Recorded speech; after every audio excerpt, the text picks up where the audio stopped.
Excellence academy की तरफ से माइक्रोसॉफ्ट ऑफिस की ट्रेनिंग के एक न्यू सेशन के साथ आपकी खिदमत में हाजिर हैं। आज हम माइक्रोसॉफ्ट वर्ड का एक ओवरव्यू जायजा लेंगे कि माइक्रोसॉफ्ट वर्ड की जो ओवरऑल एक स्क्रीन है, इसको हम थारोली देखेंगे कि इसमें है क्या क्या चीज़ जो हमारे काम आ सकती है, और एक ओवरव्यू समझ लें, एक इंट्रोडक्शन समझ लें कि इस पूरे बैकग्राउंड के अंदर, इस पूरी स्क्रीन के अंदर जो जो एलिमेंट मौजूद हैं उनको हम शार्टली एक नज़र देख लेते हैं। फिर डिटेल के साथ हम आगे बढ़ के इनको सीखने वाले हैं। सो आइए इसका जायजा लेते हैं। सबसे ऊपर हम यहाँ से शुरू करते हैं। अगर तो आपके पास माइक्रोसॉफ्ट वर्ड 2016 वर्जन इंस्टॉल है, तब ये सेव का बटन आपको यहाँ नजर आएगा। पुराने वर्जन में ये ऑप्शन मौजूद नहीं है। अनडू रीडू का ऑप्शन 2007 के बाद यहाँ स्क्रीन के ऊपर मौजूद है। और अगर आप 2003 का वर्जन इस्तेमाल कर रहे हैं तो उस वक्त के दौर के अंदर जो थे वो बार थे, title bar, menu bar, standard bar. I hope कि आपके पास वो इंस्टॉल ना हो, क्योंकि इस वक्त जो लेटेस्ट वर्जन है उसका इस्तेमाल ही आप करें तो ज़्यादा बेहतर है, क्योंकि इसकी फीचर्स डेफिनेटली उनसे काफ़ी ज़्यादा बेहतर हैं। सो हम इसी को डिस्कस करेंगे इस वक्त। 2016 में यहाँ सेव का बटन मौजूद है, ये अनडू और रीडू है। इसके अलावा अगर आप मजीद बटन यहाँ क्विक एक्सेस बार के अंदर रखना चाहते हैं, इस एरिया को कहते हैं क्विक एक्सेस बार। मतलब आप कोई काम स्विचली करना चाहते हैं, यस अभी के अभी हो जाए, तो उसके लिए आपने उसको यहाँ पे आप वो बटन क्रिएट कर सकते हैं। यहाँ बहुत सारे बटन और भी मौजूद हैं। मोर यहाँ कस्टम कमांड के अंदर जाकर आप देखिए, जब आप हम प्रोफेशनल चीज़ों की तरफ आगे बढ़ेंगे तो इन डिटेल हम इन सारी चीज़ों को सीखने वाले हैं। लेकिन आपकी जानकारी के लिए मैं बताता चलूँ, एक बटन हम यहाँ ऐड करके देख लेते हैं। फॉर एग्जांपल मैं कहता हूँ ऐड हाइपर लिंक का बटन मुझे ऐड कर दो, तो मैंने हाइपर लिंक को यहाँ से सिलेक्ट करा, ऐड के बटन पे क्लिक करा तो यहाँ पे आ गया, और मैं इसे जो ही ओके करूंगा, देखिएगा इस वक्त स्क्रीन के ऊपर यहाँ कोई इस तरह का ऑप्शन मौजूद नहीं है। जैसे ही वो हम इसे ओके करेंगे, यहाँ पे एक ऐड हाइपर लिंक का ऑप्शन आ जाएगा, इस वक्त आपकी स्क्रीन पे नजर आ रहा है। तो इस तरह आप अपनी सहूलत के लिए जो जो बटन यहाँ रखना चाहें, क्विक एक्सेस एरिया अगर आप नोट करना चाहें तो क्विक एक्सेस एरिया के अंदर आप उनको ऐड कर सकते हैं। मैं इसे आप रिमूव करना चाहें तो इसी एरिया के अंदर राइट क्लिक करके रिमूव कर दें, ये यहाँ से गायब हो गया। हमने क्विक एक्सेस बार को देख लिया। यहाँ पे आप कोई जल्दी से कोई काम करना चाहते हैं तो उन बटन्स को यहाँ क्रिएट करके यहाँ उनका इस्तेमाल आप कर सकते हैं। बिल्कुल इसके सामने आ जाए, ये क्लोज का बटन है। विंडो से बिल्कुल बाहर आने के लिए मैंने क्लिक किया, आप बिल्कुल डेस्कटॉप पे आ गए हैं। अगेन मैंने माइक्रोसॉफ्ट वर्ड खोला, और इसके बाद ये मैक्सिमाइज है। अगर स्क्रीन को मिनिमाइज मैक्सिमाइज आपने करना है, जैसे ये मिनिमाइज का बटन है, जैसे आप इसको किसी डॉक्यूमेंट के ऊपर आकर आप यहाँ क्लिक करेंगे तो आपकी जो फाइल ओपन होगी वो आपके टास्क बार का हिस्सा बन जाएगी। ये इस वक्त यहाँ मौजूद है, ये देखें, ये नजर आ रहा है। इसको मैंने क्लिक किया तो ये दोबारा खुल गई। तो इन दो के बीच में एक आपकी डॉक्यूमेंट का टाइटल आ रहा है। इस वक्त ये सेव नहीं है। जिस वक्त हम इसे सेव कर लेंगे उस वक्त यहाँ पर उसका उस डॉक्यूमेंट का नाम आ रहा होगा। सेव भी करके देख लेते हैं। ये सेव के बटन पे क्लिक करा, हमने इसको कहा कि ब्राउज में जाकर, मिसाल के तौर पर मैं इसे डेस्कटॉप कर देता हूँ ताकि वहां आपको नजर आ सके। ये इस फाइल का हम नाम रख लेते हैं TEST टेस्ट। ठीक है, टेस्ट फाइल है, इसे मैंने सेव करा, और बेशक इसे मैं क्लोज कर दूं तो डेस्कटॉप पे होनी चाहिए। टेस्ट, यस, अपेयर हो गई। ये टेस्ट की फाइल आपके सामने है, इस पे आप डबल क्लिक करके इसे ओपन कर सकते हैं। इस वक्त आपकी फाइल का एक नाम भी आ रहा है। तो ये हमने सबसे ऊपर नीले पट्टी वाले बार को हमने देख लिया। फाइल का मेन्यू है मेरे दोस्तों। फाइल के अंदर आप डिटेल देख सकते हैं अपने डॉक्यूमेंट की। ये सिर्फ 2007 के बाद ये सिचुएशन आपके सामने आ रही है, उसके पुराने वर्जन में ऐसा नहीं था। होम का टैब है, इंसर्ट का टैब है, डिजाइन का टैब है, लेआउट है, रेफरेंसेस है, मेलिंग है, रिव्यू है, व्यू है। अब फिर इनके अंदर डिटेल से बहुत सारी कमांड्स पड़ी हुई हैं।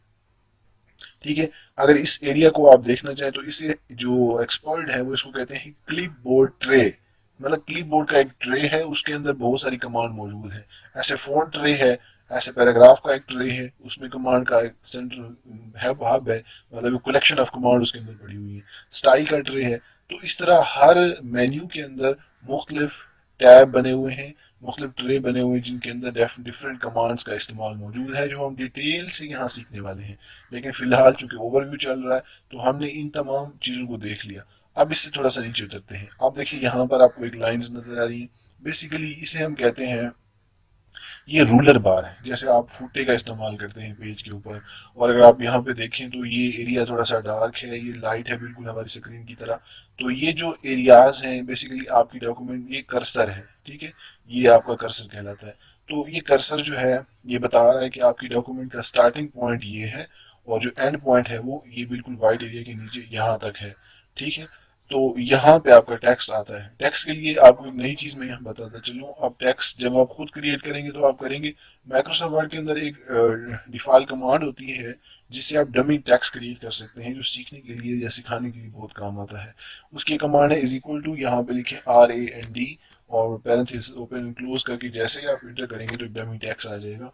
अब आप इस एरिया को देखें तो आपको मेरे ख्याल से ज्यादा बेहतर तरीके से समझ आएगा। ये देखिए, मैं कह रहा था कि इस एरिया से आपका टेक्स्ट शुरू हो रहा है, ये आपका वर्किंग एरिया है और ये क्लोजिंग एरिया है, यहाँ पर टेक्स्ट खत्म हो रहा है। तो ये हमने देखा, इसको कहते हैं इसको रूलर बार। तो रूलर बार ये डिफाइन करता है कि आपका टैक्स कहाँ से शुरू होगा और कहाँ खत्म होगा। इसको हम डिटेल से पढ़ेंगे, कैसे सेट करना है, बाय डिफॉल्ट क्या होता है, उसमें कस्टमाइजेशन क्या चाहिए, हम सब कुछ सीखने वाले हैं। But just for your information कि ये रूलर बार है। यहाँ साइड पर भी एक रूलर बार लगा हुआ है।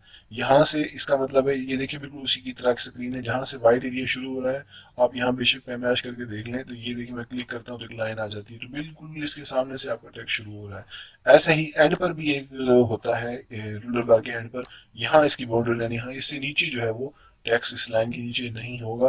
अगर लिखना चाहे तो हो सकता है, बढ़ा भी सकते हैं, लेकिन डिटेल से हम बाद में पढ़ेंगे। ये दो रूलर बार हैं, टॉप रूलर बार आपका, हॉरिजॉन्टल रूलर बार और वर्टिकल रूलर बार, इसको आपने देख लिया। इसके बिल्कुल अपोजिट आप आ जाए स्क्रीन के, ये कर्सर पे ध्यान रखें, ये यहाँ पर, तो इसको कहते हैं नेविगेशन बार। ठीक है, आप अपनी स्क्रीन में ऊपर नीचे घूम सकते हैं। इस वक्त हमारा जो व्यू है वो 100%, 98% है, इसको हम 100 कर लेते हैं तो ये 100% है। इस वक्त आपको यहाँ तक ये ऊपर नीचे तो नजर आ रहा है। यहाँ वर्टिकल भी होता है लेकिन वो तब होता है जब आप इसका व्यू जरा बढ़ा दें। जैसे मैंने व्यू बढ़ाया तो आप देखें वर्टिकल भी एक लाइन आ गई है। ये स्क्रॉल करने के लिए वो इसे नेविगेशन बार कहते हैं, हॉरिजॉन्टल नेविगेशन बार और वर्टिकल नेविगेशन बार। लेकिन इसको आप 100 पे रखें, हमारा व्यू इस वक्त क्लियर है तो आपको ये नजर आ रहा है। तो हमने ये देखा, रूलर बार को देखा, हमने नेविगेशन बार को भी देखा। उसके बाद आ जाए लास्ट बार। लास्ट पे अगर देखें तो यहाँ पे आपको पेज 1 नजर आ रहा है। पेज 1 ऑफ 1 है। इस वक्त जो वर्ड आपके इस डॉक्यूमेंट के अंदर है वो 239 वर्ड है। 239 जो है वो वर्ड्स यहाँ पे मौजूद है। ये यूनाइटेड स्टेट की डिक्शनरी को ये हमें शो कर रहा है कि उसकी डिक्शनरी, यहाँ पे कोई गलती होगी, कोई एरर होगी। फॉर एग्जाम्पल मैं यहाँ पे 2 डबल कर ट्रिपल 2 कर देता हूँ तो ये आपको एरर शो कर देता है। तो ये डिक्शनरी MS वर्ड के जो स्टैंडर्ड है उनके मुताबिक ये अपडेटेड है, वो भी हमें बता रहा है। ये व्यू के बारे में है, ये जूम है, जूम इन जूम आउट अगर बढ़ाना है या कम करना है, ये देखिए कम हो रहा है। प्लस के ऊपर मैं क्लिक करता हूँ तो ये बढ़ता जा रहा है। तो ये एक ओवरव्यू था माइक्रोसॉफ्ट वर्ड के अंदर। हमने देखा कि इसकी जो मेन मेन चीज़ें हैं वो क्या है। डिटेल से तो मैंने आपको बताया, हम चलेंगे, लेकिन फर्स्ट ऑफ ऑल एक ओवरव्यू होता है। मैं चाह रहा था कि एक ओवरव्यू हो जाए आपका। तो ये एक ओवरव्यू है। इसके बारे में कोई आपका क्वेश्चन हो या आप कुछ ऐड करना चाहें तो आप नीचे कमेंट्स में बता सकते हैं। Thanks for watching, stay with us.